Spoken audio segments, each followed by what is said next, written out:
जय माता दी। ओम नमः शिवाय। प्रिय भक्तों, आप सभी का दिन शुभ और मंगलमय हो।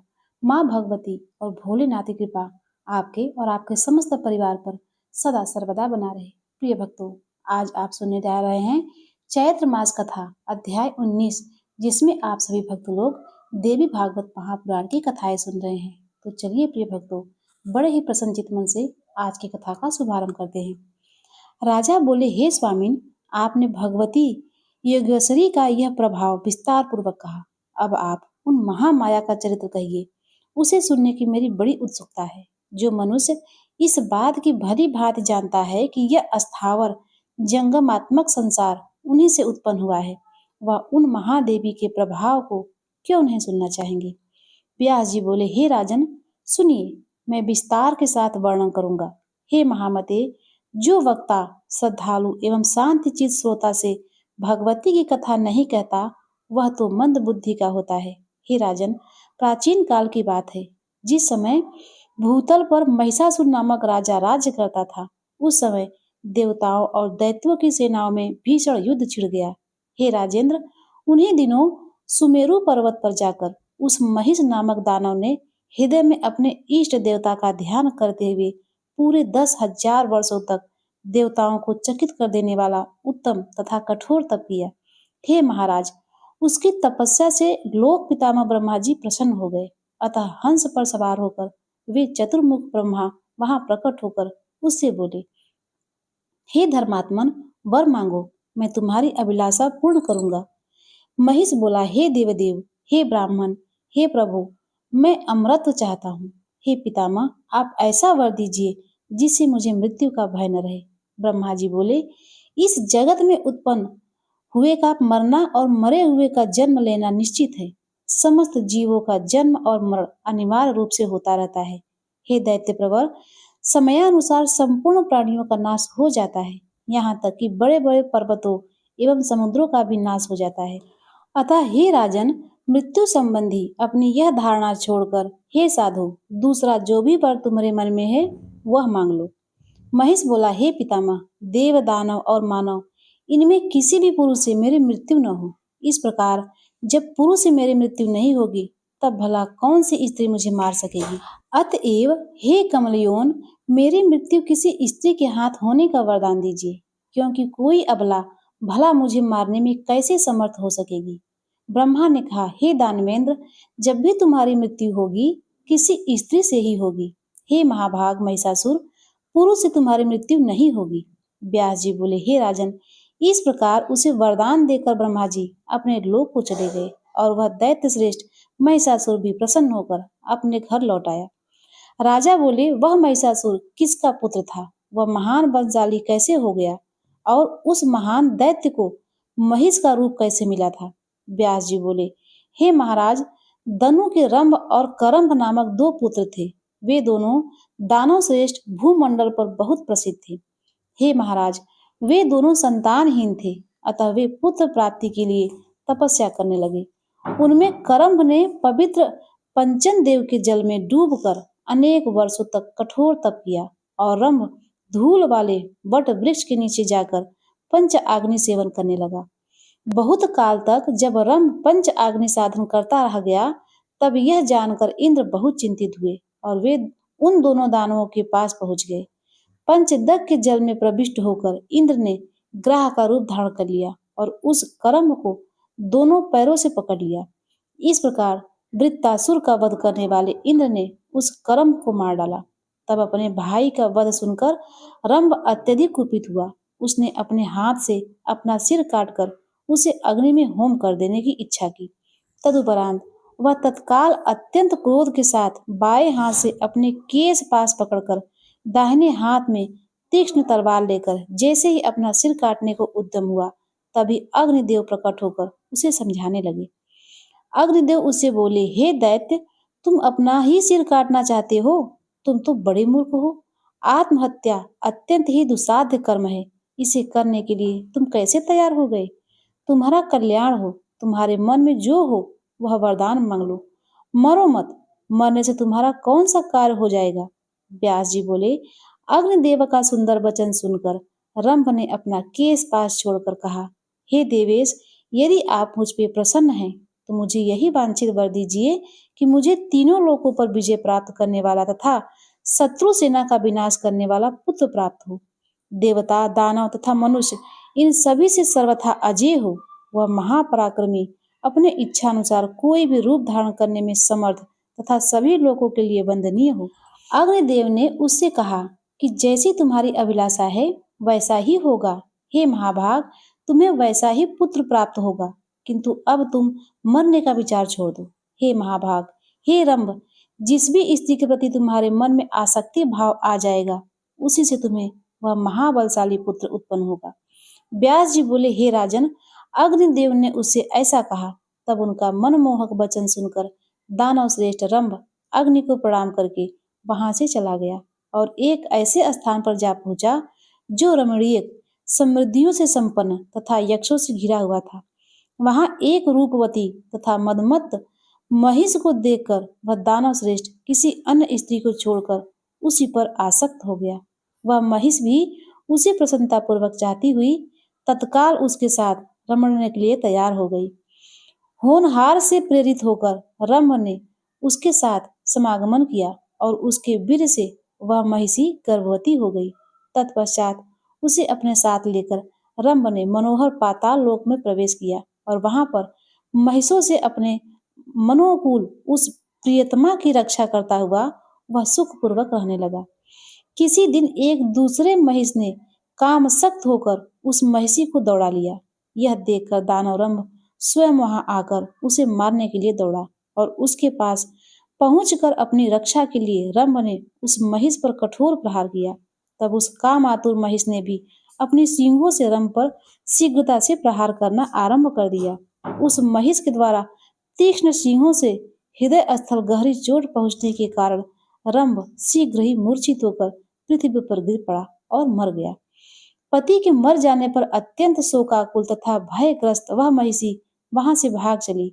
वेग पूर्वक भागती हुई वह एक वट वृक्ष के नीचे पहुंचकर वहां रहने वाले यक्षों की शरण में जा पहुंची। वह कामार्थ और बल तथा वीर से मदोमत कामसक्त महिष भी उसकी कामना करता हुआ उसके पीछे पीछे गया। यक्षों ने उस महिष से पीड़ित तथा भयभीत होकर रोती हुई उस महिषी को देख लिया और महिषों को दौड़ाता हुआ देखकर उस महिषी की रक्षा के लिए वे यक्ष वहां आ पहुंचे। अब उस महिष के साथ यक्ष का विकराल युद्ध होने लगा और अंत में बाण से आहत होकर वह महिष शीघ्र ही भूमि पर गिर पड़ा। तदंतर उस यक्षों ने परम प्रिय मृत रंभ को लाकर उसकी देह शुद्धि के लिए उसे चिता पर रख दिया। तब उस महिषी ने अपने पति को चिता पर रखा हुआ देखकर उसके साथ स्वयं भी अग्नि में प्रवेश करने का निश्चय किया। यक्ष की मना करने पर भी अपने प्रिय पति के साथ वह महिषी विकराल लप वाली अग्नि में प्रविष्ट हो गई। उसी समय एक महाबली महिष चिता के मध्य से प्रकट हो गया तथा अन्य शरीर धारण करके वह पुत्र प्रेमी रम भी चिता के मध्य भाग से निकल पड़ा। इस प्रकार रक्त बीज तथा महान बलशाली महिषासुर उत्पन्न हुए। तदंतर शेष दानवों ने उस महिषासुर का राज्याभिषेक कर दिया। हे नृपश्रेष्ठ, इस प्रकार महिषासुर तथा पराक्रमी रक्त बीज उत्पन्न हुए। वह महिषासुर देवताओं, दानवों तथा मनुष्यों से अवध्य था। हे राजन, इस प्रकार मैंने आपको उस महान महिषासुर के जन्म तथा उससे संबंधित वरदान प्राप्ति का प्रसंग विस्तार पूर्वक बता दिया है। व्यास जी बोले, इस प्रकार वरदान पाने के कारण अभिमान युक्त उस महाबली दानव महिषासुर ने राज्य प्राप्त करके संपूर्ण जगत को अपने अधीन कर लिया। उसने समुद्र परना सारी पृथ्वी को अपने बाहुबल से जीतकर शत्रु समुदाय से रहित कर दिया तथा वह निर्भय होकर एक छत्र राज करने लगा। उसका सुनाक्ष चिचुर महापराक्रमी एवं मदमत था। ताम्र उसका कोषाध्यक्ष था, जिसके पास 10,000 सैनिक थे। उस समय असिलोमा, उदर्क, बिड़ालाख्यान, बास्कल, त्रिनेत्र तथा बलुमत, कालबंधक इन दानवों ने अपनी अपनी विशाल सेनाओं के साथ सागरांत समृद्धिशाली पृथ्वी को घेर कर राज्य स्थापित कर लिया। जो पुराने नरेश थे वे भी अब महिषासुर को कर देने लगे। उनमें भी जो स्वाभिमानी थे और छात्र धर्मानुसार जिन्होंने उसका सामना किया वे मार डाले गए। हे महाराज, संपूर्ण भूमंडल पर ब्राह्मण लोग महिषासुर के अधीन हो गए और उसी यज्ञ भाग देने लगे। इस प्रकार एक छत्र राज स्थापित करके वरदान से गर्वित वह महिषासुर स्वर्ग पर भी विजय प्राप्त करने की अभिलाषा करने लगा। महिषासुर ने इंद्र के पास अपना एक दूत भेजा। उस दैत्यराज ने दूत को बुलाकर उससे कहा, हे वीर, जाओ, हे महाभाव, तुम मेरा दूत कार्य करो। है अनग, तुम निडर होकर स्वर्ग में देवताओं के पास जाकर वहां इंद्र से कहो, हे सहस्त्राक्ष, तुम स्वर्ग छोड़ दो और अपनी इच्छा के अनुसार जहां चाहो शीघ्र चले जाओ। अथवा हे देवेश, महान महिषासुर को सेवा करो। यदि तुम राजा महिषासुर की शरणागति स्वीकार कर लो तो वे तुम्हारी रक्षा अवश्य करेंगे। अतएव हे इंद्र, तुम महिषासुर की शरण में चले जाओ। अन्यथा हे बलसूदम, युद्ध के लिए शीघ्र ही अपना वज्र उठा लो। हमारे पूर्वजों ने तुम्हें पराजित किया है, अतएव एक तुम्हारा पुरुषार्थ जानता है। अल्लाह के साथ अनाचर करने वाले तथा देव समुदाय के अधिपति हे इंद्र, मैं तुम्हारे बल से भली भांति परिचित हूँ। तुम मेरे साथ युद्ध करो अथवा जहां तुम्हारा मन करे वहां चले जाओ। व्यास जी बोले, हे नृपश्रेष्ठ, दूत का वचन सुनकर इंद्र कुपित हो उठे। फिर भी उन्होंने मुस्कुराकर दूत से कहा, हे मंदबुद्धि, मैं यह नहीं जान पा रहा हूँ कि तुम अभिमान के मद में इतना चूर क्यों हो रहे हो। मैं तुम्हारे स्वामी महिषासुर के अभिमान स्वरूपी इस रोग की चिकित्सा अवश्य करूंगा। इसके बाद मैं इस रोग को जड़ से नष्ट कर दूंगा। हे दूत, अब तुम जाओ और उस महिषासुर से मेरी कही गई बात बता दो। शिष्टाजनों को चाहिए कि दूतों को वध न करे, अतः मैं तुम्हें छोड़ दे रहा हूँ।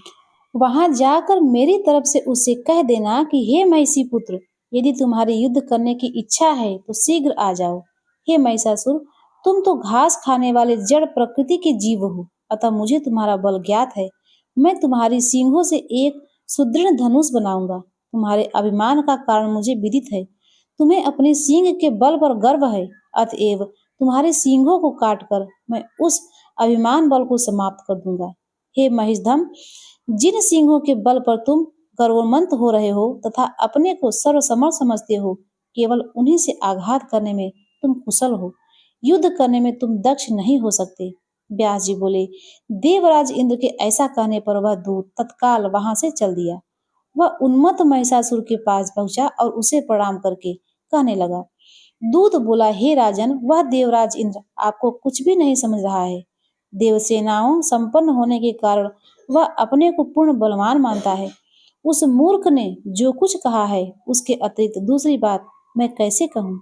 सेवक को अपने स्वामी के समक्ष सत्य तथा प्रिय वाणी बोलनी चाहिए। कल्याण की इच्छा रखने वाले सेवक को अपने स्वामी के आगे सदा सत्य तथा प्रिय वचन बोलना चाहिए। हे महाराज, यदि नीति संसार में सदा से कल्याणप्रद होती आई है, किंतु यदि केवल प्रिय लगने वाली बात ही कहूँ तो इससे आपका कार्य सिद्ध नहीं होगा। साथ ही अपना कल्याण चाहने वाले सेवकों को अपने स्वामी से कठोर बात कभी नहीं करनी चाहिए। हे नाथ, शत्रु के मुख से जिस तरह की विष तुल्य बातें निकली है, उस तरह की बातें सेवक के मुख से कैसे निकल सकती है। पृथ्वीपते, इंद्र ने जिस प्रकार के वाक्य बोले हैं उन्हें कह सकने में मेरी जीवा कभी भी समर्थ नहीं है। व्यास जी बोले, उस दूत का रहस्यपूर्ण वचन सुनकर घास खाने वाले महिषासुर का मन पूर्ण रूप से क्रोध वशीभूत हो गया। सभी दैत्यों को बुलाकर क्रोध के मारे लाल आंखें वाले महिषासुर अपनी पूंछ पीठ पर रख करके मूत्र त्याग करते हुए उनसे कहने लगा, हे दैत्यों, वह इंद्र निश्चय ही युद्ध करना चाहता है, अतः तुम लोग सेना संगठित करो, हमें उस देवधाम को जीतना है। मेरे सम्मुख भला कौन पराक्रमी बन सकता है। यदि उस इंद्र के सामने करोड़ों लोग मेरे सामने आ जाएं तो भी मैं नहीं डरूंगा, तब उस अकेले इंद्र से कैसे डर सकता हूँ। उसको तो मैं अब निश्चित रूप से मार डालूंगा। वह इंद्र शांत स्वभाव वाले लोगों पर अपने पराक्रम का प्रदर्शन तथा तपस्वियों पर अपने बल का प्रयोग करता है। वह मायावी, व्यभिचारी तथा दूसरे की स्त्री हरण करने वाला है। वह दुष्ट अपनी अप्सराओं के बलबूते दूसरों की तपस्या में विघ्न डालता है। शत्रु की कमजोरी देखकर अवसरवादिता का लाभ उठाकर उस पर प्रहार करता है। वह सदा से पाप कृत्यों में रत रहने वाला तथा मोर विश्वासघाती करने वाला है। भय के मारे उस छली इंद्र ने पहले विश्वास प्रदर्शन के लिए अनेक प्रकार की शपथें खाकर नमूची नामक दैत्य से संधि स्थापित की, किंतु बाद में उस दुरात्मा ने छल पूर्वक नमूची को भी मार डाला। विष्णु तो कपट का आचार, मायावी झूठी प्रतिज्ञाएं करने में बड़ा ही कुशल बहुप्रिया है, सैन्य बल का संचय करने वाला तथा महान पाखंडी है। उसी ने सूर का रूप धारण करके हिरण्याक्ष का वध कर डाला और नृसिंही का रूप धारण करके हिरण्यकशिपु को संहार किया है। अतएव हे दनु के वंशजों, मैं उसका बशवर्ती कभी भी नहीं होऊंगा और देवताओं का कहीं भी कदापि विश्वास नहीं करूंगा। विष्णु तथा इंद्र ये दोनों मेरा क्या कर लेंगे? यहाँ तक कि उसने भी अधिक शक्तिशाली रुद्र भी बुद्ध भूमि में मेरा प्रतिकार कर पाने में समर्थ नहीं है। इंद्र, वरुण, यम, कुबेर, अग्नि, चंद्रमा तथा सूर्य को जीतकर मैं स्वर्ग पर अधिकार कर लूंगा। अब आप लोग यज्ञ का भाग प्राप्त करेंगे तथा सोमरस का पान करने वाले होंगे। मैं देव समुदायों को जीतकर दानवों के साथ विहार करूंगा। हे दानवों, वरदान के कारण मुझे देवताओं का भय नहीं है। पुरुषों से मेरी मृत्यु हो ही नहीं सकती, तब भला स्त्री मेरा क्या कर सकती है? गुप्तचरों, पाताल में तथा पर्वतों पर रहने वाले बड़े बड़े दानव वीरों को तत्काल यहाँ बुलाकर उन्हें मेरी सेनाओं का अध्यक्ष बना दो। हे दानवों, मैं तो अकेला ही समस्त देवताओं को जीतने में समर्थ हूँ। फिर भी शोभा बढ़ाने की दृष्टि से आप सबको भी बुलाकर देवताओं के साथ होने वाले संग्राम में ले चलूंगा। मैं अपने सींगों तथा खुरों से देवताओं को निश्चित रूप से मार डालूंगा। वरदान के प्रभाव से मुझे देवताओं से भय नहीं है। देवता, दानव, मनुष्य सभी से मैं अवश्य ही अतः आप सब देवलोक पर विजय प्राप्त करने के लिए अब तैयार हो जाएं। हे दैत्य, दैवलोक को जीतकर मैं नंदन वन में विहार करूंगा। मंदार पुष्प की मालाएं धारण करके आप लोग देवांगनाओं के साथ रहेंगे। कामधेनु के दुग्ध का सेवन करेंगे, प्रसन्नता पूर्वक अमृत पान करेंगे और देवताओं तथा गंधर्वों के गीतों तथा मनमोहक हाव भाव युक्त नृत्यों का आनंद लेंगे। उर्वशी, मेनका, रंभा, घृताक्षी, तितलोमा, प्रमद्वर, महासेना, मिस्केशी, मधुकटका, विप्रचित्ती आदि नृत्य तथा गायन कला में अति निपुण अप्सराएं विविध प्रकार के मद्य पिलाकर आप सभी का मनोरंजन करेंगी। देवताओं के साथ युद्ध करने के लिए देवलोक के लिए प्रस्थान करना यदि आप लोगों को उचित लगे तो आप सब उत्तम मंगलाचार संपन्न करके आज ही चलने के लिए तैयार हो जाइए। समस्त दानवों की रक्षा के लिए मुनि श्रेष्ठ शुक्राचार्य को बुलाकर उनका पूजन करके उन परम गुरु को यज्ञ कार्य में नियुक्त कीजिए। व्यास जी बोले, हे राजन, इस प्रकार दानव वीरों को आदेश देकर वह पाप बुद्धि महिषासुर प्रसन्नता के साथ शीघ्र ही अपने भवन से चला गया। प्रिय भक्तों, आज के अध्याय में बस इतना ही। इसके आगे का वृत्तांत आप सभी भक्त लोग अगले अध्याय में जरूर सुनिएगा। अब आइए सुनते हैं श्री दुर्गा चालीसा का पाठ और आरती। नमो नमो दुर्गे सुख करनी, नमो नमो अम्बे दुख हरनी, निरंकार है ज्योति तुम्हारी, तिहु लोक फैली उजियारी। शशि ललाट मुख महाविशाला, नेत्र नाल बिगुट बिकराला, रूप मात को अधिक सुहावे, दरस करत जन अति सुख पावे। तुम संसार शक्ति लय कीना, पालन हेतु अन्य धन दीना। अन्नपूर्णा हुई जगपाला, तुम ही आदि सुंदरी बाला, प्रलय काल सब नाशनहारी, तुम गौरी शिव शंकर प्यारी। शिव योगी तुम्हारे गुण गावे, ब्रह्मा विष्णु तुम्हें नित ध्यावे। रूप सरस्वती को तुम धारा, देह सुबुद्धि ऋषि मुनि उबारा। धरा रूप नरसिंह को अम्बा, प्रगट भई फाड़ कर खम्बा। रक्षा कर प्रहलाद बचायो, हिरण्याकुश को स्वर्ग पठायो। लक्ष्मी रूप धरी जग माही, श्री नारायण अंग समाही। क्षीर सिंधु में करत बिलासा, दया सिंधु दीजे मन आशा। हिंगलाज में तुम ही भवानी, महिमा अमित न जात बखानी। मातंगी धूमावती माता, भुवनेश्वरी बगला सुखदाता। श्री भैरवी तारा जगतारिणी, छिन्न भाल भव दुख निवारणी। के हरिवाहन सोह भवानी, लंगूर वीर चलत अगवानी। कर में खप्पर खड्ग बिराजे, जाको देख काल डर भाजे। शोभय अस्त्र और त्रिशूला, जाते उठत शत्रु ही असूला। नगर कोट में तुम ही विराजत, तिहु लोक में डंका बाचत। शुंभ निशुंभ दानव तुम मारे, रक्त बीज संकन संहारे। महिषासुर निप अति अभिमानी, जेहि अग भारमहि अकुलानि रूप कराल कालिको धारा सेन सहित तुम तिहि संहारा परिगाढ़न संतन पर जब जब भई सहाय मात तू तब तब अमरपुरी और वो सब लोका तो महिमा सब रहे अशोका ज्वाला में है ज्योति तुम्हारी तुम्हें सदा पूजे नर नारी प्रेम भक्ति से जो यस गावे दुख दारिद्र निकट नहीं आवे ध्यावे तुम्हें जो नर मन लाई जन्म मरण ताकी छुट जाई जोगी सुर मुनि कहत पुकारी योग न हो बिन शक्ति तुम्हारी शंकर ने आचर तब कीनो काम क्रोध धीति सब लीनो निज दिन ध्यान धरो शंकर को काहू काल नहीं सुमरे तुमको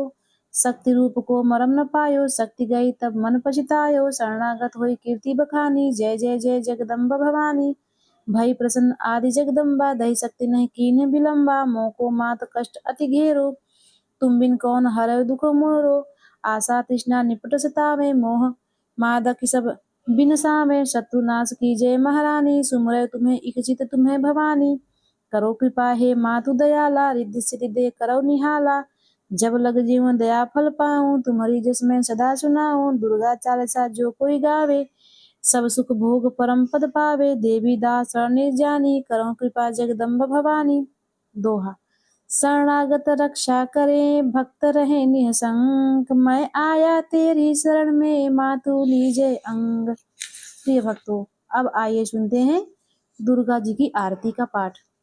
ओम जय अम्बे गौरी मैया जय श्यामा गौरी मैया जय मंगल करिणी मैया जय आनंद करिणी तुमको निश दिन ध्यावत हरि ब्रह्मा शिवरी जय अम्बे गौरी मांग सिंदूर विराजत टीको मृग मदिको उज्ज्वल से दो नैना चंद्र वदन नीको जय अम्बे गौरी कनक समान कलेवर रक्तंबर राजे रक्त पुष्प गले माला कंठन पर साजे जय अम्बे गौरी के हरिवाहन राजत खड्ग खप्पर धारी सुर नर मुनि जन सेवत तिनके दुख हारी जय अम्बे गौरी कानन कुंडल शोभित नासाग्रे मोती कोटिक चंद्र दिवाकर राजत समज्योति जय अम्बे गौरी शुंभ निशुंभ विदारे महिषासुर घाती धूम्र बिलोचन नयना निश दिन मदिमाती जय अम्बे गौरी चंड मुंड संहारे शोणित बीज हरे मधुकैटभ दो मारे सुर भयहीन करे जय अम्बे गौरी ब्रह्माणी रुद्राणी तुम कमला रानी आगम निगम बखानी तुम शिव पट रानी जय अम्बे गौरी 64 योगिनी गावत नृत्य करत भैरव बाजत ताल मृदंगा और बाजे डमरू जय अम्बे गौरी तुम ही जग की माता तुम ही हो भरता